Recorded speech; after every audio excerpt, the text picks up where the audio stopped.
pieces of paper. We filled them in and we were let go. I was swatted. Nobody was hurt. There's no human trafficking. There's no women who were tied up. There's none of these things. It's all just complete fallacy. You probably made some of these companies mad with your views on COVID. So sum up for us, if you would, what you think the response to COVID globally did to the populations of the West.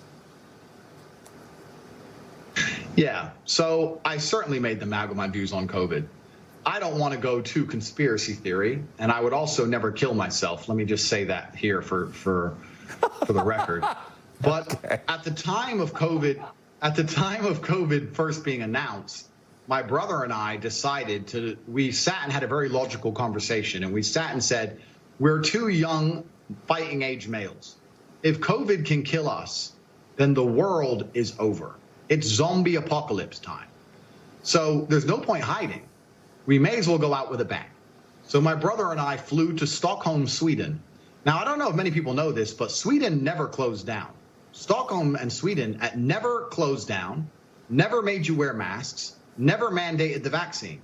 At the very beginning of COVID, when the rules were strictest, when Florida was still closed, when Miami was still closed, when the Republican states were still closed, Stockholm, Sweden was wide open with full nightclubs and a party scene like you've never seen. And we lived in Sweden for 3 solid months with zero restrictions, zero worry or interest in COVID. It was like the world was completely normal. And from there, when we left, obviously COVID was still going on. And in a neighboring country, you go to Germany, and they were having full panic attacks, genuine panic attacks if you didn't have a mask on. And it was just very obvious to me. I was like, I've spent the last 3 months ignoring this and I'm fine. And now I'm in Germany surrounded by panic attacks and endless masks. This doesn't make sense. And I told the truth on social media. I said, this is obviously an overreaction.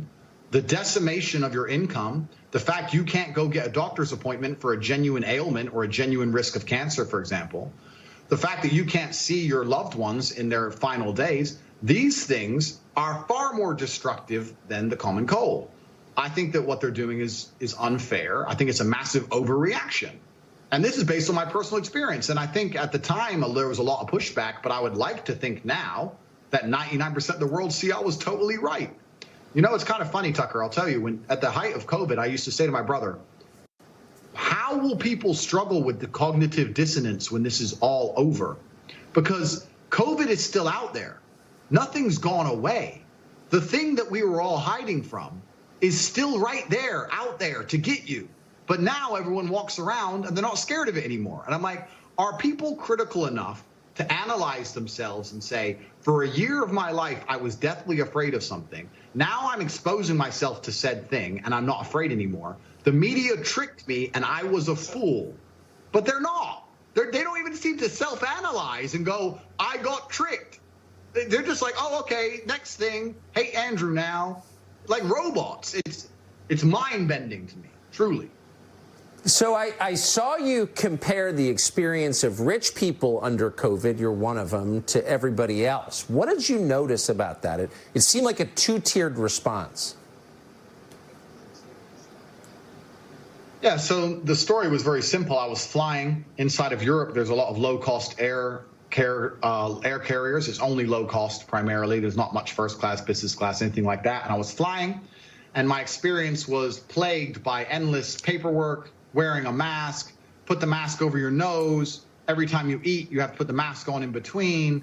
I got told off for not having the mask up high enough. I got told off for drinking too long because my mask wasn't on. Pure panic and chaos. And because I'm fortunate enough to be fiscally secure, from there I decided I'll just buy private jets from now on. And when I bought a private jet, there was no masks, no paperwork, no mask at the airport when I landed. My air stewardess was not wearing a mask. My pilot was not wearing a mask. COVID didn't exist once I bought a private jet. Very interesting.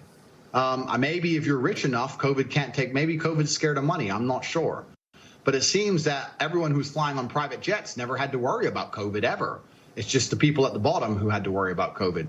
And it's kind of interesting, right? Life's always been two-tiered. There's always been this separation in regards to fiscal access. But I think a lot of people in the world today don't realize that it still very much exists. And a lot of the rules are only the rules for a certain class of people. And once you pass a certain wealth index or a certain level of money, that you can do basically whatever you want. And COVID really highlighted that to me. And it's truly sad. I mean, it's easy for me to make a joke of it, but when I would fly on a private jet and do whatever I wanted, or go to Sweden and party in nightclubs and do whatever I wanted, and then I'd come to, let's say, England and see my friend who couldn't go see his dying grandmother because of a COVID restriction, that's truly sad. That's truly criminal. It's really crazy what's happened and how the world's just moved on, and the cognitive dissonance that people don't have enough respect for themselves and for the truth to analyze how they were so easily fooled. It's really sad to even think about, but maybe that was the beginning of me being disliked, by just pointing out my human experiences during the pandemic. But I want to tell you something that's actually kind of scary about this banning. It all came so hard and so fast that I don't know if they all just follow each other. I don't know if they're all influenced by each other. I don't know if there's someone above them all. I don't know. But when they go to cancel you, ladies and gentlemen, it comes hard and fast. You lose your Facebook, then your Instagram, then your Gmail, then your Discord, then your website hosting, then your domain name, then your payment processor, then your bank. Then it's just like in real time, you're watching your phone and apps just exploding. Boom, boom, boom. It's crazy. Andrew Tate, you don't have to agree with everything a man says to believe he has a right to speak in public, and we do believe that. No one gets to tell you who you can watch. No one gets to tell you what you have to think. No one gets to tell you who you have to hate.